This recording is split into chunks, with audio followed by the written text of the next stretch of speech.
지금부터는 신중호 앵커와 함께하는 시장 키포인트 알아보도록 하겠습니다.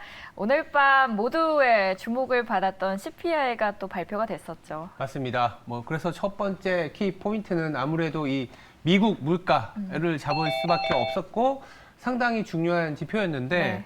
모두의 예상보다 낮게 나왔습니다.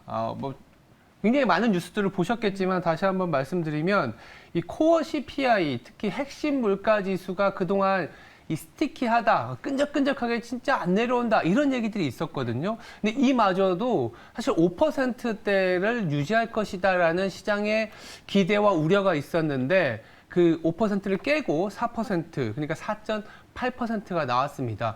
핵심이 4.8%이고 헤드라인 같은 경우에는 지금 2%대로 내려갈 수 있는 가능성까지 내비쳤기 때문에 물론 3%가 나왔지만 네. 그러다 보니까 시장에서는 연준이 기대하고 있는 물가의 목표치가 2%대거든요. 멀지 않았다라는 그런 어떤 안도 더불어서 이 9월 이후에는 물론 7월에 대한 금리 인상 확률은 변한 게 없더라고요. 거의 90% 이상 금리를 올리지 않겠냐라는 게 시장의 컨센서스인데 이 지표가 나오고 나서 9월에 그래도 금리 인상하겠다 할 수 있다라는 확률이 22%에서 하루 만에 12%, 10%대로 확 낮아졌습니다. 그러다 보니까 시장이 당연히 환호를 할 수밖에 없었고 나스닥이 그동안은 조금은 주춤되거나 조금 탄력이 둔화됐었는데 네. 미국 물가 지표가 나오고 나서는 아주 강하게 상승을 했다라고 보시면 될 것 같습니다.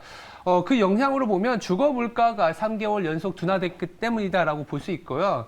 상반기 내내 이 물가가 내려오는 과정에서도 그동안 조금 고민이 됐었던 게 주거 물가였거든요. 도대체 언제부터 주거 물가가 주택가격 하락을 반영할 것이냐라는 그런 우려가 있었는데 드디어 반영이 시작되면서 이 어떤 서비스 물가를 더 내리는 그런 영향을 주고 있다. 그렇다면 주택 가격이 이제 반영이 시작이 됐다라는 거는 앞으로 더 근원 물가를 내린다는 얘기거든요. 그래서 시장에서는 이제 연준의 금리 인상은 사실 7월에 한번 남아 있긴 하지만 주택 가격 하락을 반영한다? 그러면 이제는 없지 않겠냐. 이렇게까지 이제 기대를 하는 상황입니다. 미국 물가 그리고 CPI 주목할 이유가 있었죠. FOMC 연준들의 맞아요. 행보에 힌트를 받을 수 있기 때문인데 7월은 물론이고요. 7월 이후의 행보까지도 좀 가늠할 수 있는 지표가 됩니다. 네. 두 번째 키워드 열어볼까요? 네, 이 물가가 나오고 나서 사실 이 금리가 안정을 찾았다는 게 가장 중요한 것 같아요. 지금 실적 시즌이라는 굵직한 이벤트가 있긴 하지만 실적이 잘 나와도 만약에 금리가 너무 빠르게 올라버리면 우리가 이 밸류에이션상 금리에서 성장률을 빼거든요. 근데 이제 성장이 잘 나왔어. 근데 금리가 더 높게 나와버리면 시장이 갈 수가 없습니다. 종목이 주가라는 게 금리가 하나의 척도다 보니까 이 금리가 얼마나 안정을 찾느냐가 상당한 이슈였는데 간밤에 상당히 많이 하락을 했습니다. 미국 10년물 같은 경우에는 이제 3.8%까지 내려왔거든요. 지금 시장에서 기대하는 거는 이런 물가 추세게 되면 연말에 가면 미국의 10년물이 한 3% 초반까지도 내려가는 거 아니냐. 그렇게 보면 이 금리 차트를 보시면 지금 딱 연준 고점까지 올라갔었던 사이클이었거든요. 지난 한 달 반에서 2달 동안 계속 올라오고 최근에는 이 고용 지표가 잘 나오다 보니까 팍 튀면서 시장을 좀 억누르는 그런 요인이었는데 지금은 다시 시장의 어떤 고점, 그러니까 금리의 고점을 보다 보니까 다시 금리도 사실 박스권입니다, 지금. 박스권인데 박스권 상단에서 다시 하단으로 내려가는 거 아니냐. 이런 기대가 있는 상황이고요. 이렇게 되면 미국의 밸류에이션도 그렇지만 한국의 10년물도 미국의 10년물하고 동일하게 그리고 수익률도 비슷하게 움직이고 있습니다. 한국의 10년물도 3.7% 중반인데 이번 주에 또 우리 금통위가 있지 않습니까? 네. 거의 동결일 가능성이 높지 않겠냐. 한국 같은 경우에 미국보다도 더 물가의 레벨이 낮습니다.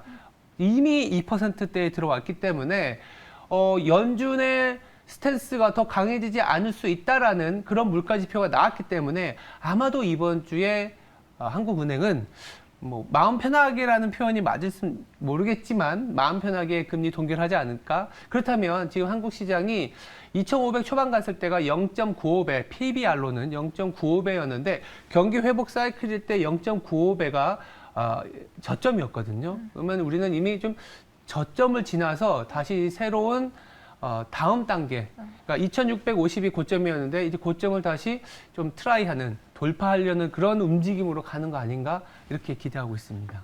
네, 역전차가 조금은 줄어들면서 우리 시장에도 훈풍을 불어 넣어줄 것 같습니다.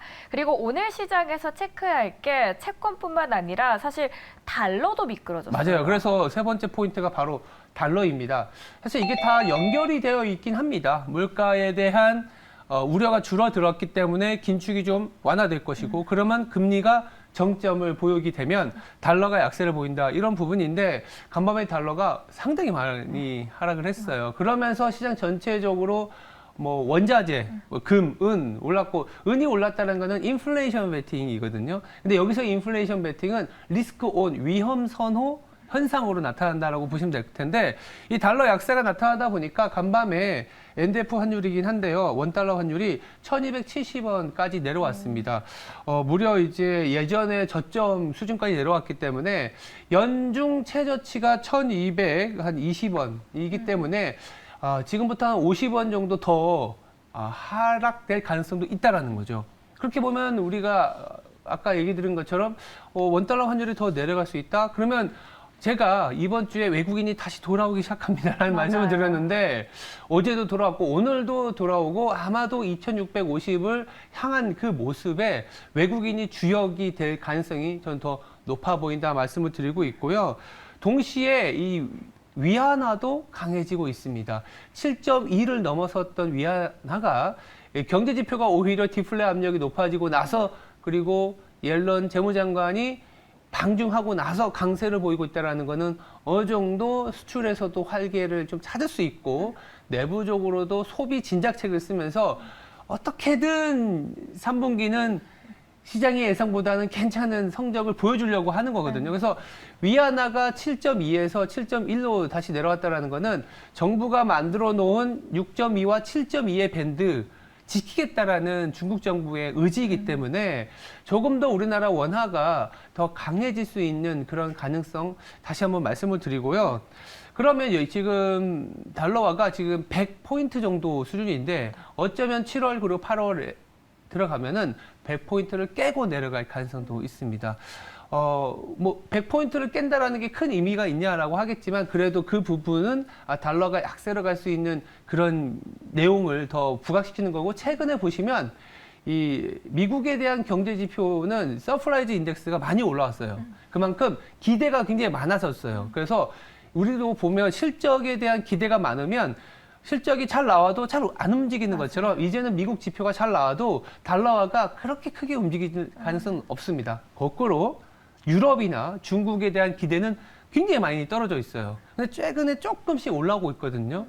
중국 같은 경우에는 유동성 지표가 시장 예상보다 좋아지고 있고, 유럽도 이제는 아주 바닥에서 돌고 있기 때문에 이제부터는 미국보다는 유럽이나 중국의 경제 지표를 보면서 달러화가 약세로 갈 수 있는 가능성도 있다. 이렇게 좀 말씀을 드려보겠습니다.